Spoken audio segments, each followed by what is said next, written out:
नमस्कार, मैं हूं आलोक मेहता। एचएसआई में आपका स्वागत है। हमारा अनुरोध है कि आप एचएसआई देखें, लाइक करें, सब्सक्राइब करें, मित्रों को, ग्रुप्स को फॉरवर्ड करें और उनसे भी आग्रह करें कि वे भी सब्सक्राइब करें ताकि अधिकाधिक लोगों तक हमारी बात पहुंच सके और उनकी राय और आपकी राय भी हमको मिल सके। हमेशा उसका स्वागत है। सेम अंकल दोस्त है या दुश्मन है? आमतौर पर अंकल सेम कहा जाता था विदेशी लोगों के लिए, लेकिन हम जिसकी बात कर रहे हैं वो सेम अंकल राहुल गांधी मानेंगे? मेरा ख्याल डिनाई नहीं कर सकते। कांग्रेस पार्टी बीच बीच में उनको कभी कह देती है कि नहीं नहीं, उनकी बातों से हमें कोई लेना देना नहीं है, लेकिन राहुल गांधी जब छोटे थे तब से मैंने उनको राजीव गांधी के साथ देखा, राहुल को भी और सैम पित्रोदा जी को भी। क्योंकि अमेरिका में 1985 में जब गए तब मैं भी उसी विमान में था, राहुल और प्रियंका भी उसी विमान में थे। और सैम पित्रोदा तब से, चूंकि उनके संबंध इंदिरा गांधी के समय संपर्क में आ गए थे, तो सैम पित्रोदा, इसलिए मैं उनका नाम सैम अंकल ही कहता हूं, क्योंकि सैम पित्रोदा जो भारत से गए हुए अप्रवासी हैं, फिर प्रवासी हैं, फिर कभी भारतीय नागरिक हो जाएंगे, कभी बड़े पदों पर पहुंचेंगे, जिस पे चर्चा में पहले भी अपने कार्यक्रमों में कर चुका हूं। लेकिन आज बहुत ही गंभीर मुद्दा है। ये हैं सैम पित्रोदा, आप तो देखते ही होंगे। और क्या कहते हैं, ड्रीमिंग बिग उनकी आत्मकथा है। सैम पित्रोदा ड्रीमिंग बिग, बड़े सपने देखते हैं। और my journey to connect India, to connect, देखिए जी, भारत के साथ जुड़े रहने का। और ये पहले के नहीं, ये उस समय की उन्होंने पहले लिख दिया है, आज नहीं लिखा है। इसलिए मैंने दिखाना, इसलिए आपको समझा कि मैंने और भी उनके जो दस्तावेज है वो तो मिल सकते हैं, लेकिन ये तो छपा हुआ प्रकाशित। आप ये नहीं कह सकते कि साहब आपने कुछ काल्पनिक कर लिया। ये कब का है? जब राहुल गांधी, यानी उनकी सरकार थी यूपीए की, 2013 में उन्होंने अपनी आत्मकथा भी प्रकाशित कराई। और उसमें बड़ा ही अपना, चूंकि बैकग्राउंड वो हैं भारतीय मूल के हैं, इसलिए तो भारतीय मूल के लोगों पर तो हमेशा प्रधानमंत्री नरेंद्र मोदी भी गौरव की बात कहते हैं कि भाई हमारे लोग हैं वहां। और ये तो पारिवारिक मित्र हो गए। इंदिरा गांधी के साथ जो कंप्यूटर क्रांति के लिए राजीव गांधी के साथ जब बात हुआ और इंदिरा गांधी को भी इम्प्रेस किया, और इंदिरा गांधी तो बहुत जल्दी उसके बाद चली गई जिस तरह से हत्याकांड हुआ, लेकिन राजीव गांधी सत्ता में आए तो फिर तो इनका महत्व बढ़ता चला गया। और टेक्नोलॉजी के यदि एक्सपर्ट हैं, भारत से कनेक्ट रखना चाहते हैं, लेकिन क्या कहते हैं, कैसे कनेक्ट करेंगे? ताजा बयान ऐसा लगता है कि राहुल गांधी कांग्रेस पार्टी के लिए भारत के साथ दुश्मनी निभा रहे हैं। माने दुनिया में कोई भी देश का कोई भी समझदार व्यक्ति ये नहीं कहेगा कि अवैध लोगों को रहने दीजिए अपने देश में, अवैध लोगों को पूरा, उसमें क्या कष्ट होता है। अरे भाई, गैर कानूनी, किस देश में गैर कानूनी आधार पर कोई नागरिक बनता है, कोई वीसा लेकर के आता है जिसके लिए आपको भारत में आने की छूट है। अपने देश के नागरिक को तो पूरी स्वतंत्रता है, दुनिया में कई जगह हम लोग सब जाते हैं। लेकिन ये कहना कि बांग्लादेशी रोहिंग्या आ गए, क्या थोड़ा कष्ट तो होगा, उनको रहने दें।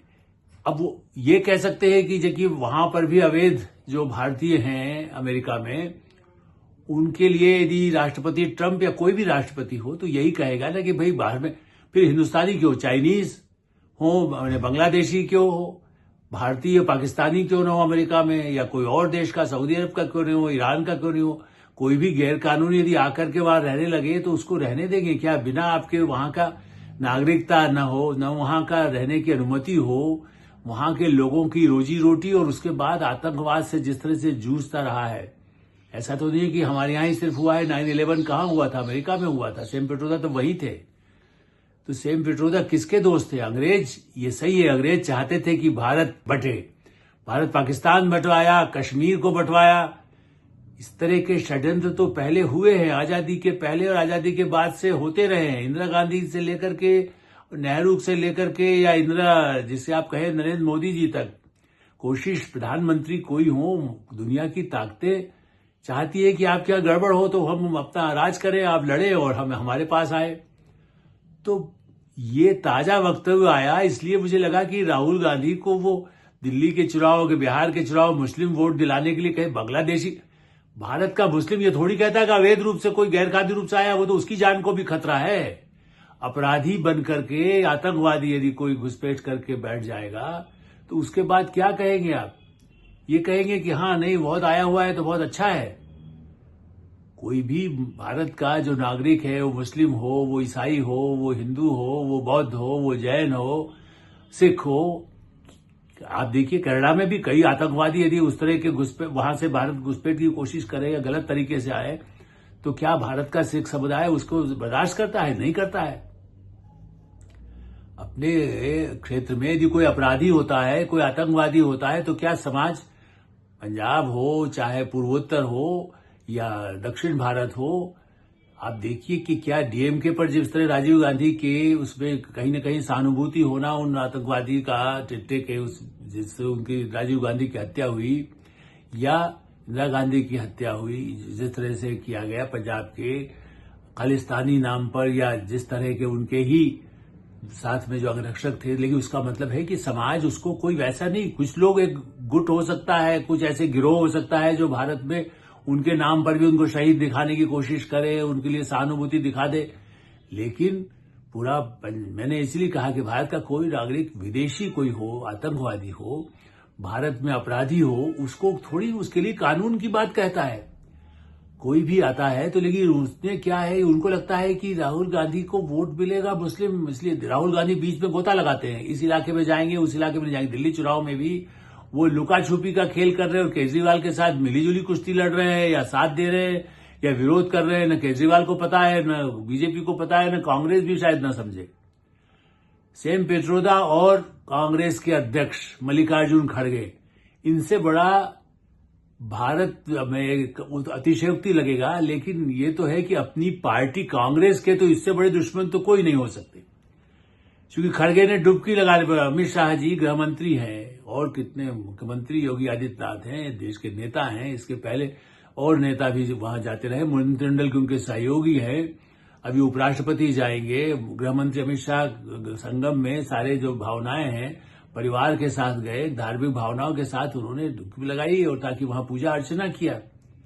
गंगा और संगम की पूजा अर्चना करने पर यदि आप उसको कहें कि अरे इससे क्या होगा, क्यों डुबकी लगा रहे हो, ये क्या कर रहे हो, इससे गरीबों का क्या भला होगा, और इतनी इतनी गंदी बातें बोली हैं जो हम उसकी पुनरावृत्ति भी नहीं करना चाहते, उसको दोबारा सुनाना ही अपने आप में लगता है कि अपराध बोध हमें महसूस होगा। और सेम पित्रोदा कहते हुए आने दीजिए, क्या फर्क पड़ता है, कोई बाहर का आ गया उसको भी खिलाइए, अब तो आपका किसका हिस्सा लेगा।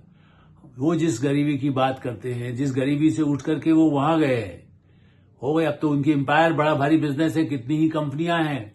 भारत विरोधी ताकतों का वो समर्थन करते हैं कि नहीं करते हैं, ये तो कुछ जांच का विषय अलग हो सकता है।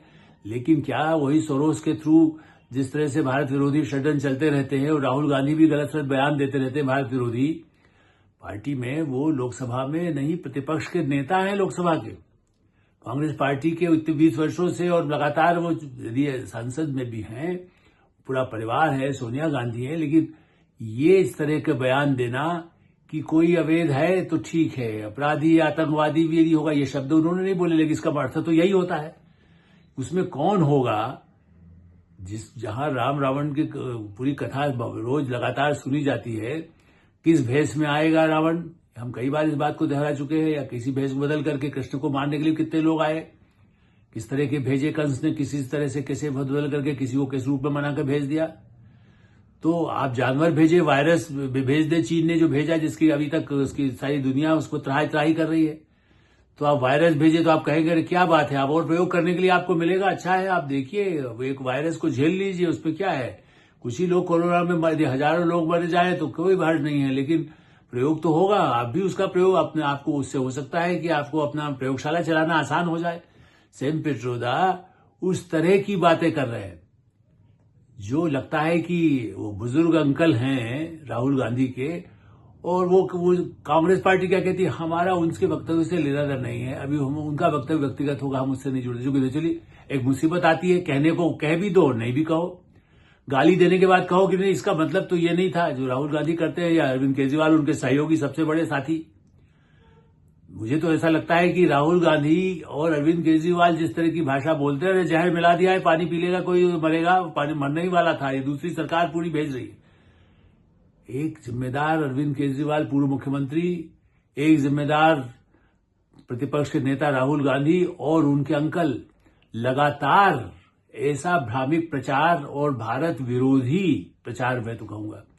अब कानून में उठी कि अदालत में जा रहे हैं लोग, केजरीवाल के खिलाफ भी जा रहे हैं, राहुल गांधी पर कितने ही मुकदमे चल रहे हैं जब गलत बयानी कर देते हैं अपमानजनक मानहानि के। लेकिन सैम पित्रोदा पर क्या कैसे मुकदमा चलाएंगे? अब वो कहेंगे मैं प्रवासी भारतीय हूं, मैं अमेरिकन नागरिक हूं। जब उनको भारत के किसी आयोग का अध्यक्ष बनना हो, नॉलेज कमीशन का अध्यक्ष बनना है या कंप्यूटर पर धंधा बड़ा भारी करना है, तब वो भारतीय नागरिक हो जाते हैं जब उनकी सरकार आती है। जब उनकी सरकार चली जाती है वो फिर परदेसी हो जाते हैं। भारत में कानून है कि आप विदेशी व्यक्ति को किसी ऐसे कैबिनेट रैंक का पद तो नहीं मिल सकता, सरकारी नौकरी भी नहीं मिल सकती। अदालत में भी भारतीय मूल का कोई, जैसे आप कह सकते हैं कि व्यक्ति है लेकिन यदि उसकी नागरिकता ब्रिटेन की, अमेरिका की है तो वो अदालत में प्रैक्टिस नहीं कर सकता। और ऐसे ही भारत का व्यक्ति भी यदि जाकर जैसे वहां पर उसकी अनुमति हो तब उसके बाद वो करेगा, वरना उसको भारत के थ्रू ही काम करना पड़ेगा। ऐसी स्थिति में विदेशियों को और उनमें हम कहें सहानुभूति, देखिए एक होता है आप लोगों को शरण देते हैं, शरणार्थी के लिए भी उनका जांच पड़ताल करके उनको एक खास इलाके में रखा जाता है। लेकिन आप बंगाल का कलकत्ता से जो हमारे सहयोगी पत्रकार है वो बताते हैं कि आप यदि 20-25-50 किलोमीटर चले जाए तो पूरा का पूरा बस्ती ऐसी बसी है जो जिसमें कोई भारतीय नहीं है, सब अवैध आके बैठे हुए हैं, बांग्लादेश से घुस गए, रोहिंग्या से आ गए, उनकी जांच पड़ताल ठीक से नहीं हो। कई को ऐसा ममता दीदी ने भी ऐसा काम किया, ममता बनर्जी की सरकार ने कई लोगों को वहां का आधार कार्ड दे दिया, कुछ वोटिंग कराने के लिए उपयोग कर रहे हैं। अब फिर वो बिहार में ऐसी स्थिति, झारखंड में ऐसी स्थिति, दिल्ली तक। देखिए वो रोजगार उनमें से कुछ लोग करें, लेकिन वैधानिक रूप से वो यहाँ के उनको एक्सेप्ट किया गया हो। आरोप तो यही केजरीवाल पर भी है या दिल्ली सरकार की, कांग्रेस भी उनके साथ चूंकि गठबंधन में तो अभी तक रही है। तो इसका मतलब है उन बांग्लादेशियों, रोहिंग्या को दिल्ली में भी अवैध रूप से बसने के लिए, और यहाँ के लोग जो रहने वाले हैं उनको पानी ठीक से मिलता है, पर्याप्त मिले न मिले, बिजली मिले न मिले, उन लोगों के लिए मिलने लगे, उसका हिस्सा तो उसी में से जाएगा। जो पानी आएगा हिस्सा तो उसी में से मिलता है, जो बिजली आएगी वो उसी को मिलेगी, जो राशन का सामान है वो उस पर मिलेगा, खाने का सामान मिलेगा, सुविधाएं मिलेगी, ट्रांसपोर्ट की सुविधा मिलेगी।